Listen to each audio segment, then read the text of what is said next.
believe that is the business of the Lord Jesus Christ to save the lost. And he said, the Son of Man is come to seek and to save that which was lost. Kaya nga may Christmas eh. God so loved the world that he gave. And thank God, do you want to say thank you for Pastor Reggie Ocoma? Dinala kami sa Tamban Mountain, Tamban, West Alcala, Philippines. Tamban Mountain kasi nakikita ang ilog ng Cagayan from the top. So, we want to say thank you to the congregation of Pastor Reggie Ocoma. Naganda sila ng masarap na homemade na blood teeth, sabi nila eh. Talagang homemade na Mickey. Ano po. Okay, so we welcome also Pastor Metante and family like Brad Grisham, Panaya, Relaya, and Ma'am Donna. Thank you sa pananghalian na pato at kambing. Okay? And we welcome also Sir John Miliante and Ma'am Tess and the children. Ayun, nandyan si Pastor Bonifacio Lopez. We welcome you again and happy birthday on your 62nd birthday ba, Pastor? O nandyan si Ma'am Ria Piñon del Pilar, taga West Alcala din yan. Okay? At nandyan si Pastor Gilbert, maraming salamat sa iyong ginawa, ha? Dadalhin na namin yung kama. Kama. Table pala.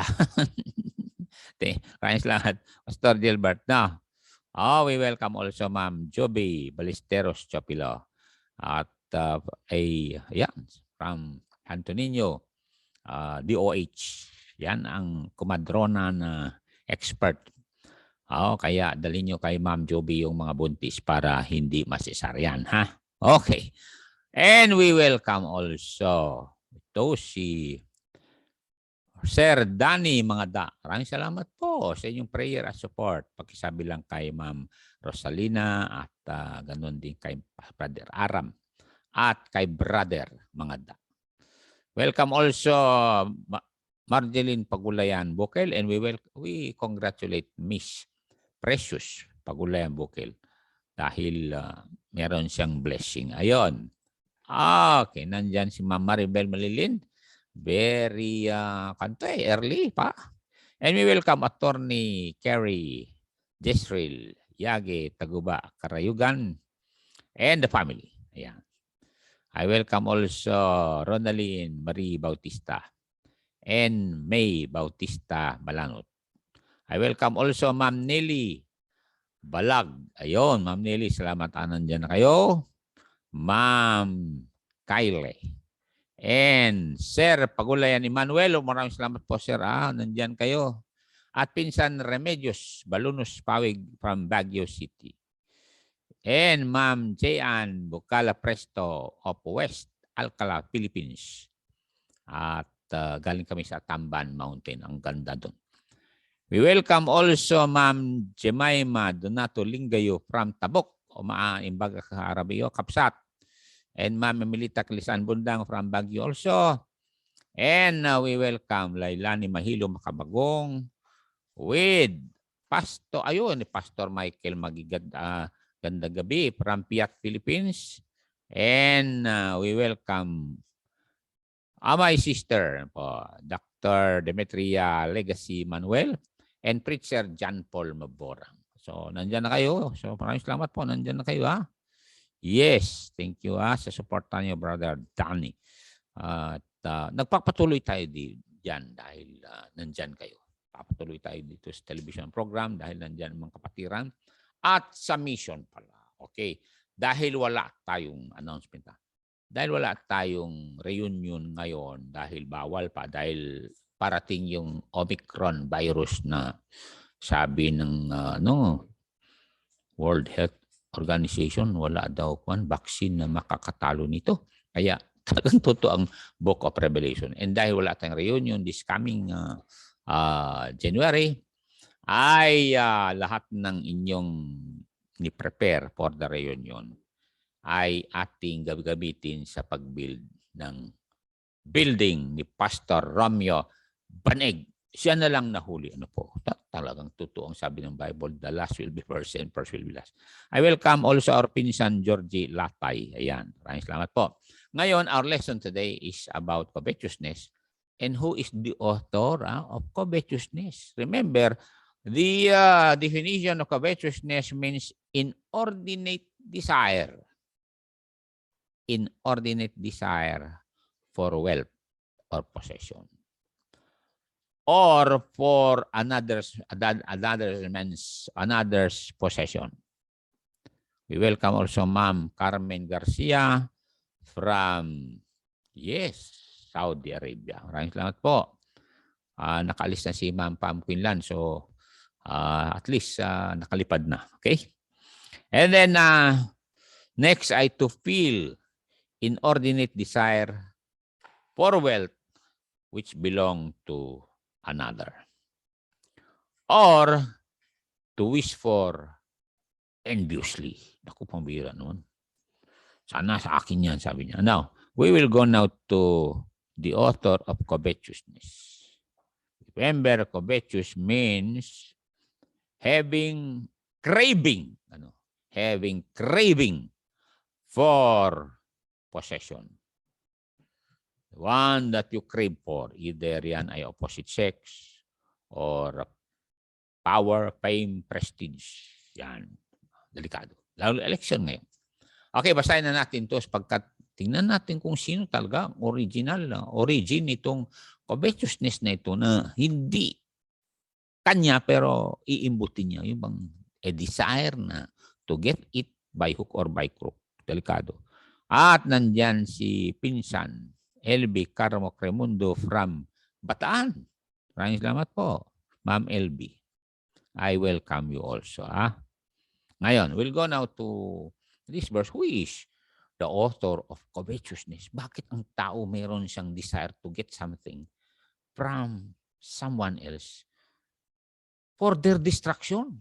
Oo, hindi lang masira yung kinuna nila, pati yung tao na kumuha, masisira din. Dahil there is always a law which is universal, absolute, that says what you sow, you reap. Kaya marami na akong nakitang ganun. And what a tragedy. They will mourn and they will cry because of the guilty conscience that bothers them for what they've done to someone who is innocent. Ready? Begin. How art thou fallen from heaven, O Lucifer, son of the morning? How art thou cut down to the ground which did weaken the nations? For thou hast said, ito na covetousness ni Lucifer na yan. Oh, thou hast said in thine heart, I will ascend into heaven. I will exalt my throne above the stars of God. I will sit also upon the mount of the congregation in the sides of the north. Look at verse 14. I will ascend above the heights of the clouds. I will be like the Most High. You see? And look at the consequence. Verse 15, yet thou, Lucifer, shall be brought down to the hell. Kaya Satanas na siya dyan to the sides of the pit. Let us pray. Heavenly Father, we know who the author of covetousness is. Therefore, as we read your Bible, help us not to be ignorant of its devices, to divert our attention from the Holy God who supplies all our need to the offer of Satan about enjoying sin for a season that has a grave consequences, bringing diseases, sickness into the body of those who glut into it. Holy Spirit, teach us tonight, use me, and we'll always be careful to give God the praise, the glory, and honor, because you are so good, oh God. And thank you for my brothers, my sisters who are watching this program. Thank you for the pastors who are watching. Prayer for pastors like Pastor Tom, Pastor Reggie, Pastor Kalin, Pastor Lopez, Pastor Hernandez, who had helped a lot in preparing the tables that will be used for your glory alone and you alone. Thank you, Father, for bringing us back from Tamban, West Alcala, from Karatakat, from Anapatan, from Masikal, from Pakak. And thank you for those young people, high schoolers who had listened to the gospel. And according to your word, Lord Jesus, when they accept you, they are saved. So thank you for the song of our young people tonight, that Jesus is still in the business of saving souls when we believe that the gospel is the power of God unto salvation. And when we have the courage to explain to the people that Jesus is their only hope after this life. In Jesus' name, amen. Okay. So, nandyan kayo. At for your information, ayun, nandyan si Lami Rombawa Magigad. And then, nandyan si Preacher Jepoy Eustachio, one of our singers yan. At nandyan si Pastor Kalim, siyempre, na ever talagang active. Pinuntan si Pastor Baneg, sabi, Pastor Baneg, totoo ba na wag-build ka na? Yes, ayun. So, Pastor Kalim, ikaw muna dyan. Mr. Montaño Romel and others. Ayun. Okay. So, ang ganda ng habang nag-shooting yung mga young people, and you better watch kasi nag-shooting siyang background nila ay Cagayan River. Ano po.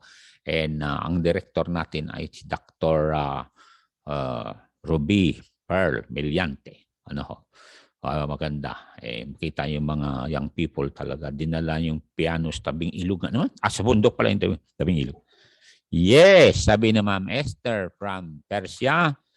She is working just near the Persian Gulf. We welcome also Ma'am Kadya Palatan Kaleda and the Kaleda family. Maraming salamat ni Pastor Darwin sa iyong gawain na. At least, salamat magkita-kita tayo sa anniversary nyo. Bawal pa kasi dito, Pastor Kalib. So, alam mo, natutuwa talaga ako dahil with all the fruits, katulad kanina, dumaan kami sa building natin sa Karatakat, West Amulong, West Alcala, sa Pusing. Maganda ng building niya. Meron ng pinto. Pastor Reggie, salamat sa mga membro mo na talagang open heart and open-handed. At least, sabi ko, Pastor Reggie, pagdating namin dyan, meron tayong exit. Ayan, maganda exit. Okay, salamat. Yan, Pastor Tom, salamat. Magandang building mo na. Ay, nakakagulat tong kapatid na ito. Granite na. Pastor Paulino, pwede ka nang titira dun sa kwarto mo doon sa tabi ng building mo sa Western Solana, Philippines. Ayun. Okay. At nandun siyempre ang pamangkin namin si Bersolana, assistant mo with the family siyempre. Now, mga kapatid, we know who the author of covetousness is. Walang iba kundi si Satanas. Kaya remember, may virus yan Naalala mo? Sa Garden of Eden, kapatid. Mantakin mo, na-infect si Eve. Kaya, inimbot din ni Eve yung pinagbabawal. Kaya, kasama when we go to the Word of God, absolute Word of God, alam natin ang mga bagay na doon tayo tinutukso ni Satanas at tinutulak. Yung mga bawal, siyempre. Bawal. Alam natin 10 commandments, di ba? Bawal na gagawa ka ng Diyos-Diyos, sana yun ang sambahin mo. Ngayon, maaaring sabihin nyo, hindi naman ako nagsasamba ng rebulto o picture. The fact na wala kang naisip kundi pera. Pera. Pera. Ay, sabi ko sa inyo, Diyos na rin yun. Remember, sabi ng Panginoon, you cannot serve God and money. You see? And look at this verse. 1 Timothy 6:10. Yun ang craving ng tao ngayon. Punta kami mag-imbita. At mag-soul winning, ay wala kaming oras diyan kasi alam mo, kung kailangan magtrabaho kami para hindi kami mamatay. Kung mamatayan naman, kahit 15 days, 15 days, walang trabaho, okay lang. Pagkatapos, isiran mo ng Word of God kahit 20 minutes, ayaw. Kaya si Satanas talaga, nililito ang tao. Totoo yan kasama. Kung magkasakit ng COVID, 14 days na ma-quarantine Sabihin ba nila sa COVID, wala kaming panahon ma-COVID kasi. Maghanap pera ka. Ay, wala yan. You see? Oh, nandyan si Ma'am Alleluia Era. Oh, salamat. Kamusta kayo dyan sa Utah, USA? Nakarating na raw dyan yung Omicron virus dito sa Pilipinas. Naku, magulat lang tayo. Baka nasa Santa Ana na kasi China pwede sila lilipad without going through immigration. Bakit? Meron lalo international airport yan sa Lalo, Cagayan. Ang haba niyan, mga kapatid. Alam mo naman, sa China, madaya yan eh. Totoo yan. Ang daya niya. Inupkop niya ang ating West Philippine Sea. Maghatid lang yung mga sundalo natin. Doon ng baon ng mga nakadistino sa sa Ayungin Sul. Hinarangan ng China. Kaya mga kapatid talagang totoong sabi ng Bible, one day talagang maging dragon ng China. Dakmain niyang Taiwan, dakmain niya ang Pilipinas. Mga kasama, narinig naman yung sinabi ni Senator Gatchalian, di ba? When China will shut down our yung ating electricity. Kasi 40% kanila. Hindi niyo ba alam yan? 60% sa atin, Filipino government, 40% kanila. Kaya dapat magbayad tayo daw ng before the disconnection time. Nung araw, kahit 3 months ka hindi magbayad, okay lang kasi napokor pa nun. Ngayon, NGCP na. NGCP. CP means Communist Party. Okay. Ganun lang yan makasama. Wala pa po, sabi ng pinsan na Alleluia Era. Salamat, wala pa. Pagpalain kayo ng Diyos, sister. Merry Christmas pala. Ayan. Nga pala, sa inyo, ha? Merry Christmas. Talagang, alam nyo, basta pagdating ng December, mga kapatid, ito yung panahon talaga na tama lang, tulungan natin sa Banig kasi maraming mag-Christmas sa akin. Alam mo, sabi ng brother, sister Darisan, at saka si Sir Alex, at saka sila Ma'am Sumera, at saka sila Sir Jerry at Ma'am Flory, Pastor. Cash na lang bigay namin sa iyo Christmas kasi marami ka ng baro. Bahala ka kung anong bilhin mo. So, salamat Salamat. Okay. Pastor Darwin, magbibihis ako nung bagong bigay ni Director Felix Taguba at Ma'am Naomi Taguba na maganda kong barong pag nag-preach ako sa inyo, ha? At alam ko maghanda ka ng gabi. Thank you, Pastor Kalip. Ayun, kayo namang masarap ang gabi. Ma'am Alleluia Era at Ma'am Balag, ang sarap ng gabi na kinaon ko nung linggo sa wow, hindi Makati. At naghanda si Pastor Tom kanina ng gabi. Pinabaunan pa kami. Ay sabi ko sa inyo, lalakas ka sa gabi. Don't you know that? Kasi magiging waterproof ka. Nakakita na ba kayo ng gabi na hindi waterproof? Alam yung dahon ng gabi, di ba? Buhusan mo ng tubig. Tatalbog. Kaya dapat ganun. Sa mga pagsubok na darating, para tayong gabi na tatalbog lang yung mga trials, panukso ni Satanas. Ayan, thank you, Pastor Caleb. Okay. Madali lang ako pakainin, di ba, Pastor Tom? Gabi, okay na yun. Okay, punta tayo rito, mga kapatid. Anong sabi niya rito sa kubet na yan? At hindi naman pagkasabi ng kubet dito. Pero punta muna tayo 2 Corinthians 2:11. Na ito si Satanas talagang gusto niya na kalabanin natin ang Diyos. Tingnan ito 2 Corinthians 2:11 bago tayo pupunta doon sa 1 Timothy 6:10. Kasi si Satanas, gagamitin niya ang pera para tayo ma-divert sa Diyos. Kala mo kung wala ka ng pera, mamatay ka na. Hindi. Alam niyo, lumaki ako sa lugar na kahit walang pera, mabuhay ka. Basta may pasipag ka, may palay, may niyog, may gabi, may unggoy. Ay, hindi pala. Bawal pala kumain. Meron baboy damo, meron usa, ganun. Basta masipag ka yan. Look at this verse. Let Satan should get an advantage of us. For we are not ignorant of his devices. Alam mo yung word advantage. Marami na akong nakita talaga. Nag-take advantage. Take advantage Satanas. Totoo yan. Mantakin.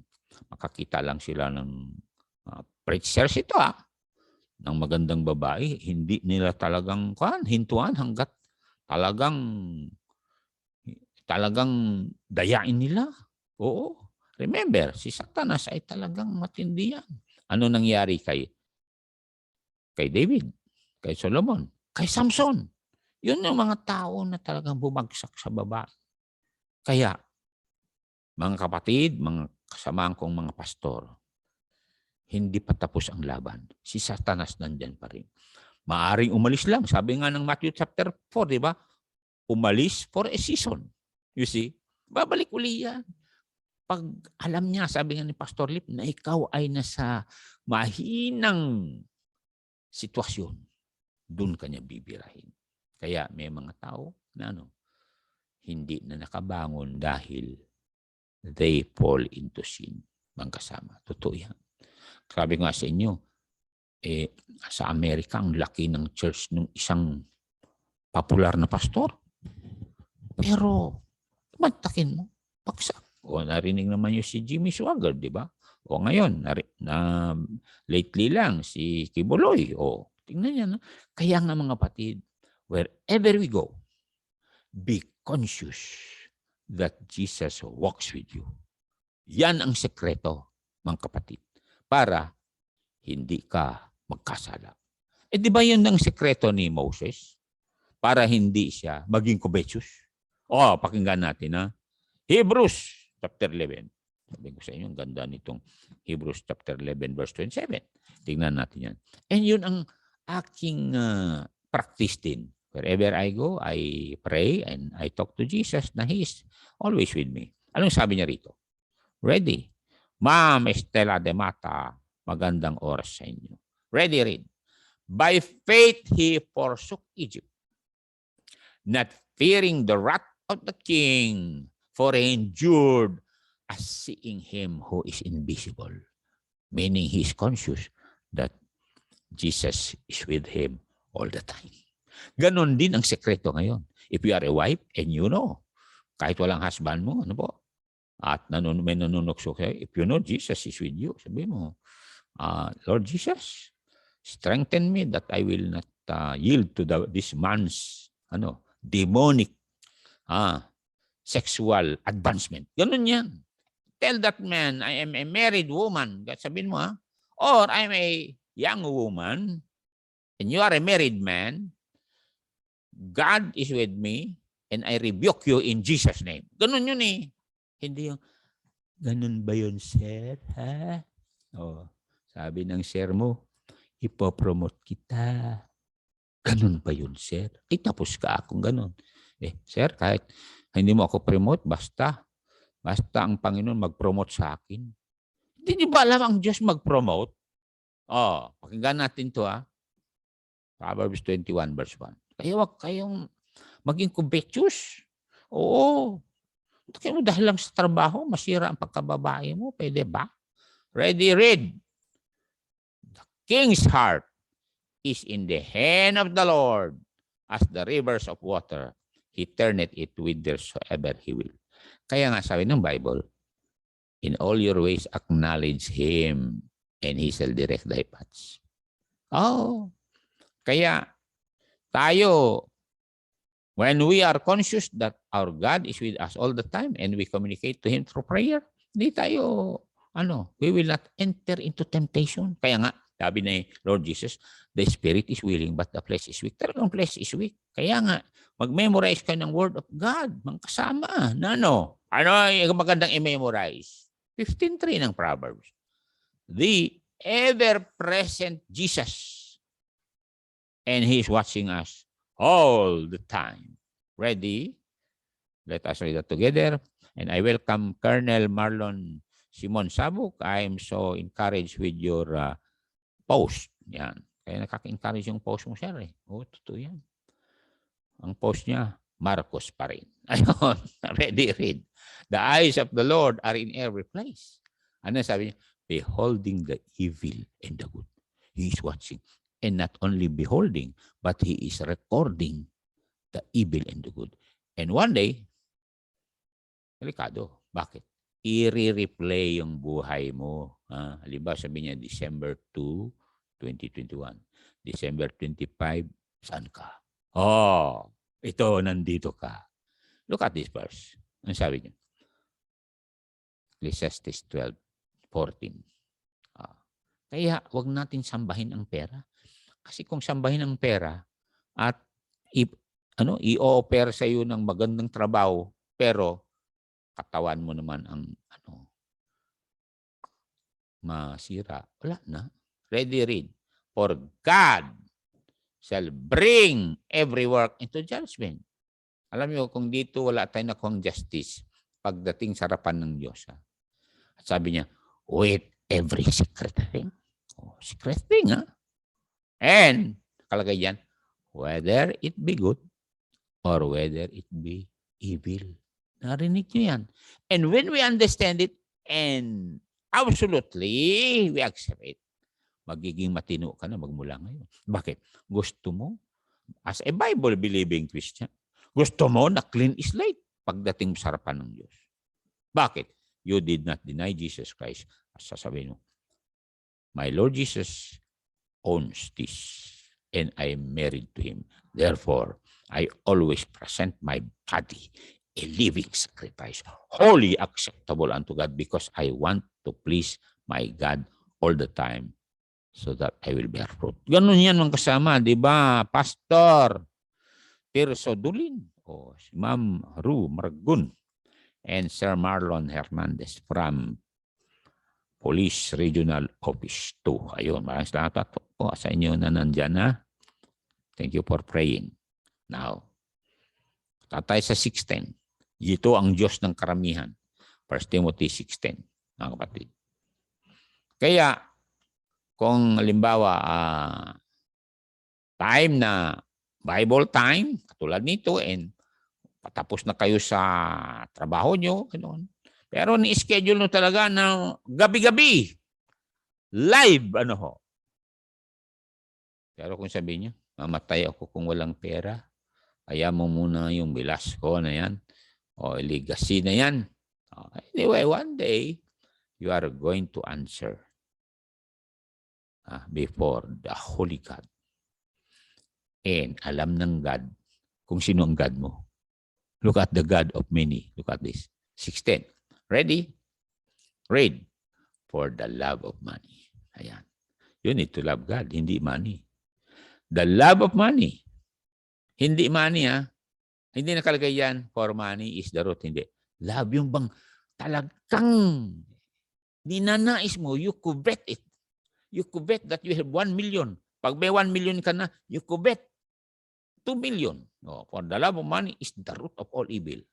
Which while some coveted after, they have erred from the faith. Hindi silang believer, hindi sila Kristiyano. You know why?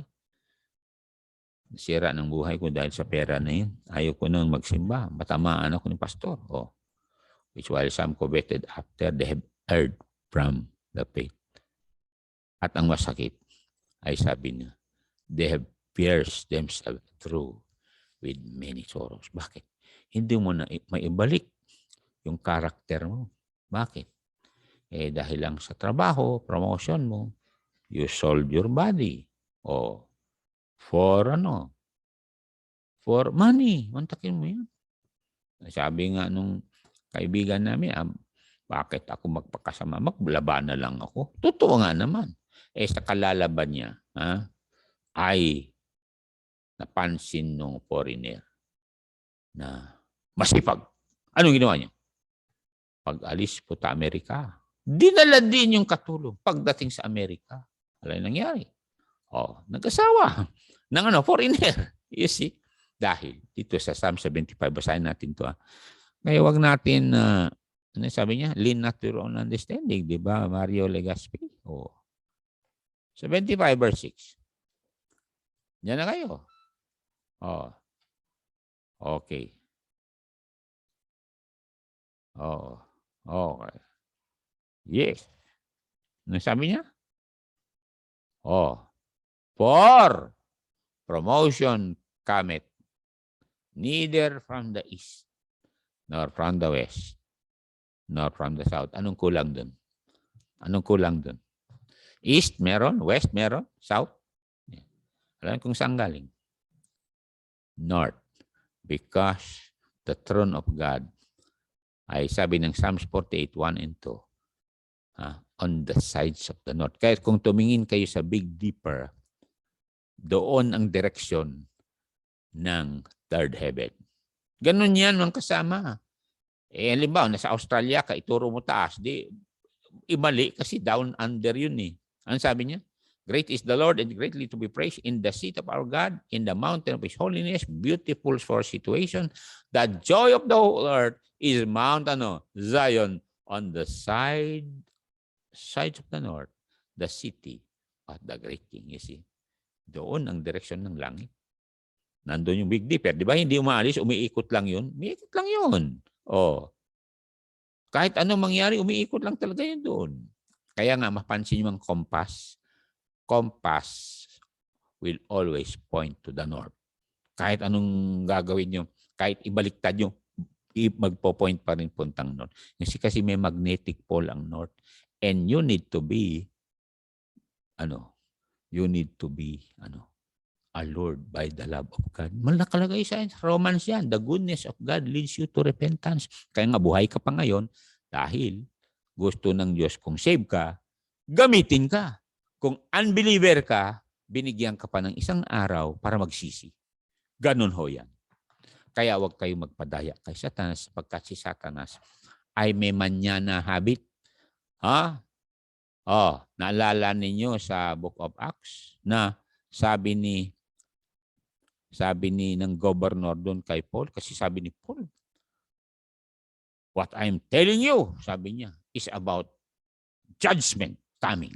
About righteousness. Without the righteousness of Jesus, you cannot face God. Alam mo, nanginig. Governor, sabi niya, almost. Thou persuaded me to be a Christian. Can I hear you again sometime? Ay, wala ka ng sometime, kapatid. This is only your time. Wala na. Hawak mo ba? You don't control your life, no. Bakit? Hindi naman ikaw nagsusupply ng hangin sa ilong mo. Kaya, sabi ni Satanas, bukas na. Sige, imbutin mo lahat ang gusto mo sa libutan ito. Yan. Ayun. Ganyan nangyari sa lalaki sa chapter 14, di ba? Sabi niya, I covet this big farm. Maaring ni land grab niya yun. Kasi makapangyarihan yun eh. He has the gold, the guns, and the guns. Pero sabi ng Diyos kanya, oo nga, nag-ani ka. Pero sa gabing ito, huhugutin ko yung hininga mo. Malakas pa yun. Don't you know, may mga kakilala kami ni Pastor Lopez. Ang lalakas pang mga pastor. Matatanyag pa. May pera. Pero, wala na. You see? Totoo yan kasama. Ay, sabihin ko sa inyo, pag sabi ng Diyos na ikaw you don't give glory to me. Tapos ka. And the only way we glorify the Lord, mga pastors ay turuan natin mga membro natin to become fruitful. Okay? Look at this verse. 15:8 ng John. 15:8 ng John. See? Anong sabi niya rito? Basahin natin para makita niyo. Kaya nga, bawat church ay may mission yan. May mission fund yan. Pwede. Sabi ko nga sa mga membro dito paano na lang yan kung hindi tayo nag-mission? Kaya imbes na mag-mission reunion tayo, punin natin yan. Bili ng bakal. Pastor Kalim bakal, semento.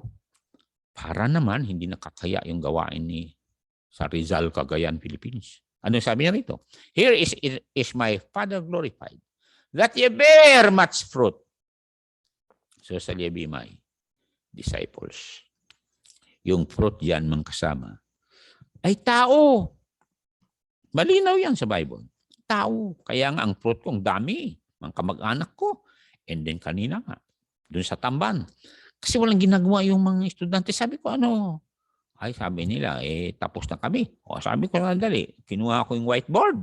Ayan. At hinawakan ni ang pangalan ng assistant ni Pastor Reggie. Kalimutan ko na, makalimutin ako sa mga ganun. Si Jason yata del Pilar. No? Hawak niya whiteboard. Explain kami sa Bible na may dati apoy, mapapanan, dagiti man nagbasol. Ngimhang kayat ni Apo Diyos, nga mapantay jay apoy, iso nga, joy to the world, the Lord is come. Kaya we believe that Christmas time, Jesus came and said, come to me, all you who are laboring and weary and hopeless. I'll give you rest. See? So let us see the fruit. Na tao ang fruit talaga. Okay. Romans 16 kung nandiyan kayo. Okay. Alam niyo mga kapatid, ang ganda pagkasabi rito. Right. I'll read yung sabi niya rito. Tingnan natin. Ang ganda ng pagkasabi niya rito kasi. Okay. Ready? Nandiyan na kayo. Verse number 5 muna. 5. May nag-text sa akin. Blessing. Thank you. Okay. All right. Likewise, greet the church that is in their house. Tuloy nyo. Salute my well-beloved Epenetus, who is the what? The first fruits of Achaia unto Christ. Yan. Malinaw ho yan. Ang fruit natin, Christian din. You see? Kaya, bawat Bible-believing, Baptist, local New Testament, dapat meron itabi para sa world mission. Kasi outside your building, outside your compound, world na yun. That is now the world. Kaya either local ang supportan or foreign. Yan ay fulfilling the command of the Lord Jesus Christ in Mark 16:15. Para matalo natin Satanas. Dahil snatching them, nga sabi, snatch people from going to hell. Ayun. Ready? Begin. And Jesus said unto them, mga disciples yan, yung local New Testament Baptist Church yan sa Jerusalem. Because they were baptized by John the Baptist. Remember? Go! Or you go, sabi niya sa church, into all the world. Tingnan niyo yung scope ng ating area ng ating mission. Word. And preach the gospel to every creature. The only way we can go to the world ay those of us who understand that Jesus saves, let us by the grace of God inculcate into our minds what the Bible said. Na sabi niya, how can they preach except they be sent? Pag sinundan mo yun sa Acts chapter 13, there was a church in Antioch who raised funds, foreign mission funds, so that Paul and Barnabas will preach the gospel. And then later on, sabi na Apostle Paul sa Philippi, I was sustained by your support, not only in Macedonia, but even in Thessalonica. Ganun hanggang ngayon, ganun pa rin. And God will bless us. Why? It's more blessed to give than to receive. Kaya nga, sabi kay Pastor Reggie, ano kaya kung walang mission dito? Paano yan? Ang dami niyang young people. Totoo yan. Kaya kayo mga taga-Alcala, West Alcala, ha? Magpatuloy lang kayo. Huwag kayo makinig sa mga satanic voice na wala yung baptist na. Wala. The word of God changes lives. Ganun yan. Once the word of God is preached and people will listen and repent. Anong sabi ng 2 Corinthians 5:17? Ayaw na ayaw yung Satanas ito kasi covetous si Satanas. Gusto niya lahat ng tao punta impyerno. Kaya sabi, okay makinig yan. Hindi makinig. Hindi natin business na kung ayaw nyo makinig. Basta ang business natin ay to proclaim. Ready, read. Therefore, if any man be in Christ, he is a new creature. Magbabago talaga. Yung perspective mo, magbago. Nano? Imbes na worldly lang, more on heavenly and eternally. Ano sabi niya? All things are passed away. Behold, all things are become new. Bakit new? Iba na ang perspective mo. Not seeking mine own profit, but the profit of many, that they may be saved. Meaning, you are willing to sacrifice for the sake of Christ. Dahil, alam mo, na meron kang role.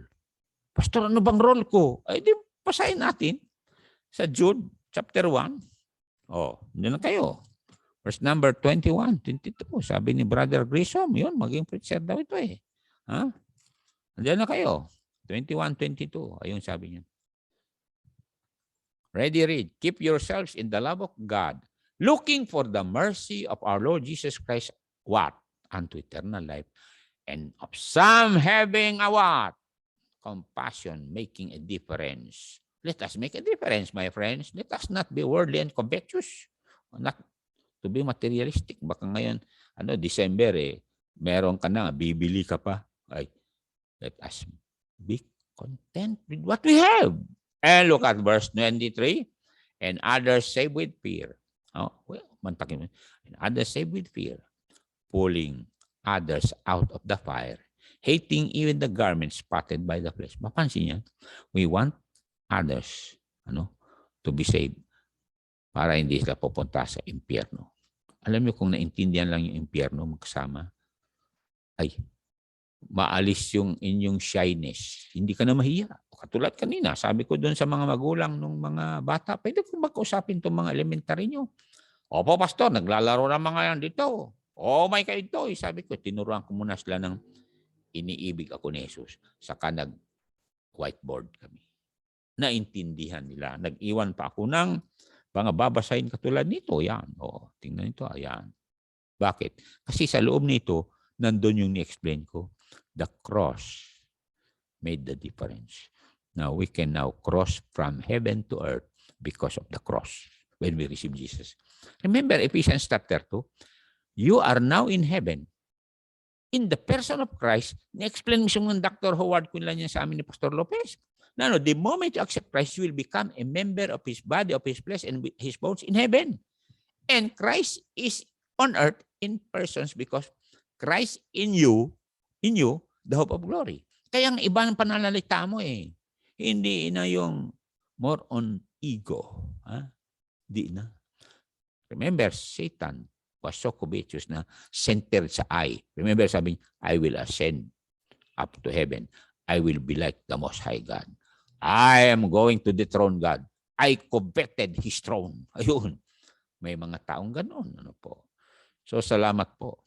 At nandyan ang aming bunga. Pastor na rin sa Florida Blanca, Pampanga, Philippines. Pastor Roberto Nicdao. Hindi niyo makalimutan yun. Di ba, Pastor Nicdao? Hindi mo makalimutan yun. Nandun kami Kapitan Pepe, Don Pepe. Nag-social winning kami. Nangunguha yan ng kahoy panggatong. Naintindihan niya impyerno yan, di ba? Bakit? Amen po. Sabi. Siyempre, apoy. And don't you know, alam natin as Bible-believing people kung saan impyerno. Alamin natin kung saan. Ready? Chapter 20, verse 1. Saan? Sige nga. Revelation. Ano sabi niya? 20, verse 1. Okay. Ano sabi niya rito? And I saw an angel come down from heaven. Galing sa langit, pumunta sa earth. Having the key of the bottomless pit and a great chain in his hand. Binuksan yung bottomless pit dito sa earth because, sabi ng Bible, that hell is in the center of the earth. Idugtong natin itong Acts 2:31 para makita niyo. And then punta tayo sa Matthew 12:40. Ano sabi niya? Jesus went to hell. Don't you know that? As a burnt sacrifice. Dahil mahal niya tayo. Ready? Begin. He, seeing this before the resurrection of Christ, that his soul was not left in hell. He went to hell. Malinaw yun. Sa 1 Peter, neither his flesh did see corruption. Mapansin nyo ang two different entities. His flesh was left in the grave, hindi bumaho. Pero kaluluwa niya, pumunta sa impyerno. And yun ang sinabi niya sa Matthew 12:40. Yan, mga kasama. Kung naintindihan natin impyerno, ay talagang wala tayong hindi na tayo natatakot, kundi sabihan mga tao na magsisi kayo, tanggapin si Jesus. Bakit? 12:40. Yan. Okay? Diyan na kayo sa 12:40 ng Matthew. Okay, ready? Read. For as Jonas was 3 days and 3 nights in the whale's belly, so shall the Son of Man be 3 days and 3 nights. Saan? In the heart of the earth. And Moses, the great servant of the Lord, jot down the location of hell even in the Old Testament. Ready? Deuteronomy 32:22. Kaya alam natin yan. Kaya pag nakakita tayo ng tao, ay salamat naman, na-train kami na Pastor Lopez, Pastor Nick daw ng soul winning. Bakit? Sabihin natin, ayaw namin kayo punta impyerno. Ready? Read.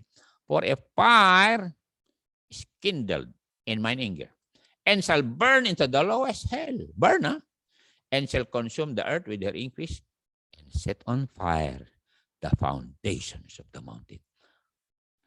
Kakita na kayong volcano, katulad sa Canary Island, Spain, katulad ng sa Greenland, o katulad ng Yellowstone, Mount Pinatubo, Mount Mayon, Taal Volcano. Sa ilalim galing yun. Kaya nga doon, bababa yung angel, hulihin si Satanas, talian ng chain, at ilagay sa bottomless pit. Ito ang masakit. Akala ng iba, pagbaba sa impyerno, meron pa rin patungan ng paa. Wala. Bottomless nga kumunoy. O katulad ng nalunod sa Kasili Lake, pumunta sa Kasili Lake, yung pala, bumaon yung paa niya doon sa putik, sa ilalim. Hanggat paglakad niya, nabaon ng baon. Kaya, namatay. You see? How much more? Bottomless, wala kang patungan. Bakit? Putik na burning magma. Kaya ayaw namin punta kayo doon ang linaw ho yan. Huwag niyong sabihin, walang impyerno. Huwag niyo kayo maniwala sa mga saksi. Bakit? Sabi nila walang impyerno. Kasi sa Bible nila, inerase nila doon sa Matthew o Mark chapter 9. Basahin niyo yung New World Translation nila. Wala. Totoo yan.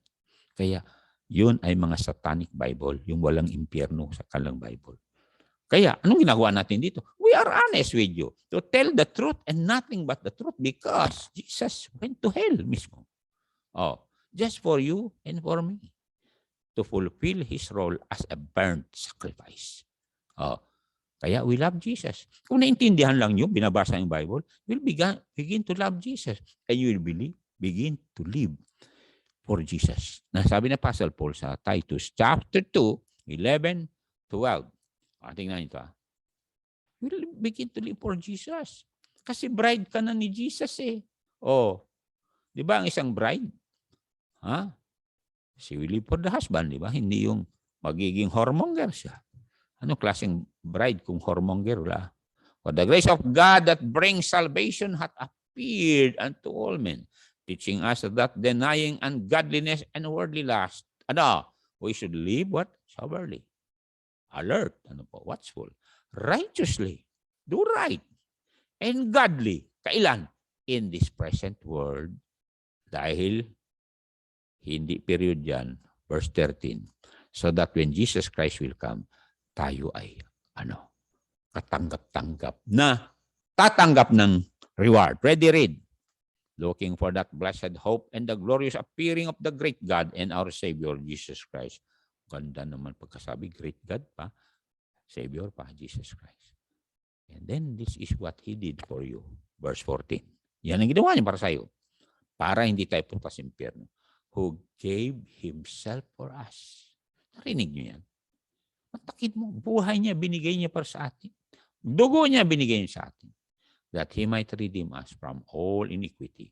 And then, meron tayong responsibility na huwag tayong maging covetous. Kundi, sabi niya, to purify unto Himself a peculiar people, zealous of good works. Kaya nga, nakapag-mission na naman tayo kanina. Mission trip. Bukas, mag-mission trip na naman. Ay punong-puno nga itong mga araw na ito. Salamat, Pastor Darwin, ha? Ini-schedule mo kami. Oo, kaya lang hindi na ako makasama sa mga pulis nyo kasi hindi na ako makaakyat sa Mawanan. At mataas kasi ang kampo ng mga pulis doon.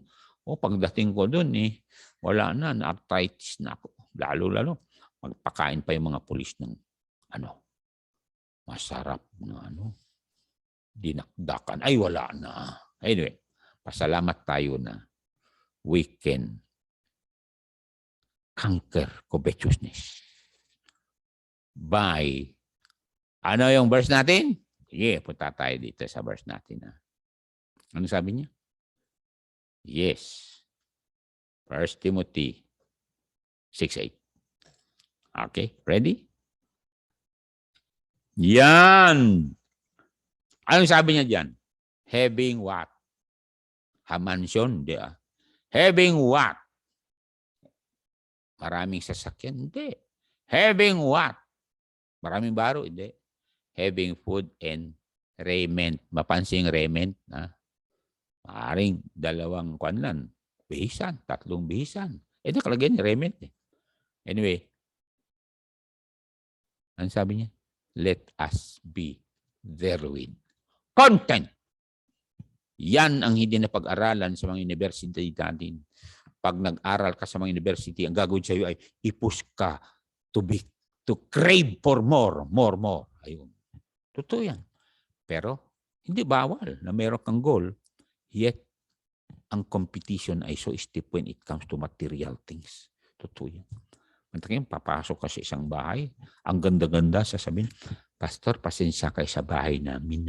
Anong pasensya? Hindi ito ang bahay natin, kapatid. This world is not our home. Remember, Abraham. Anong bahay ni Abraham? Tabernacle. Ibig sabihin, tent lang because, shepherd sila.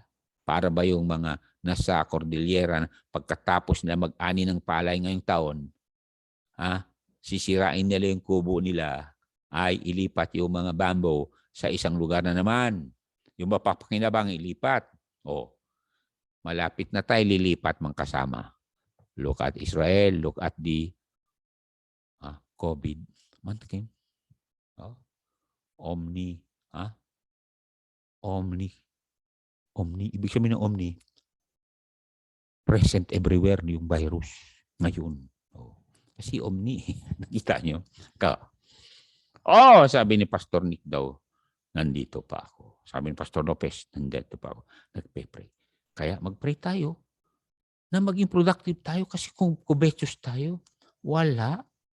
Ay, si nanay, Elisa nga, sabi yung iyak siya. Bakit umiyak ka, nanay? Kasi wala pa kaming building. Inuna nung pastor yung mansion niya, galing Amerika. Iba tuloy pagtingin sa mga pastor. Inuna yung mansyon, inuna yung sasakyan. Hindi naman bawal. Pero alam niyo, pagdating ko sa Tuguegarao at meron nang nabili dito ng Pastor Howard Pinla, nauna yung building, tapos sa likod, may kwarto na pwede kaming matulog doon, magluto. Pagkatapos, tatanggap kami sa bisita dito sa sanctuary. Ibig sabihin, malaki ito. You see? Kaya nga, remember, Jesus Christ said, para makontento tayo, foxes have holes and the birds of the air have nests, but the Son of Man has not where to lay his head. Yun ang sinusundan natin. And ang importante ay, we have a message to give to the nation that shall turn their heart to the right. Ganun yan. When we point them to the Almighty Prince of Peace, the giver of peace. Aring sa oras nito, wala kang kapayapaan. Why not talk to Jesus and say, Lord Jesus, as the Prince of Peace, give me peace of mind and heart. I'm afraid of the Omicron. Mantakin mo. Virus. Lord, please lang. And God will answer your prayer. Bibigyan ka ng verse in Psalm 121 that He will cover you with His hand all the time. Let us pray. Heavenly Father, thank you for my brothers, my sisters. I bless them today. Keep them safe. Give them peace of mind and heart. And touch their bodies for recovery and even the soul of their loved ones that they might come to Jesus Christ for salvation. We give all the praises, the glory, the honor to God the Father now in Jesus' name. Amen. Thank you.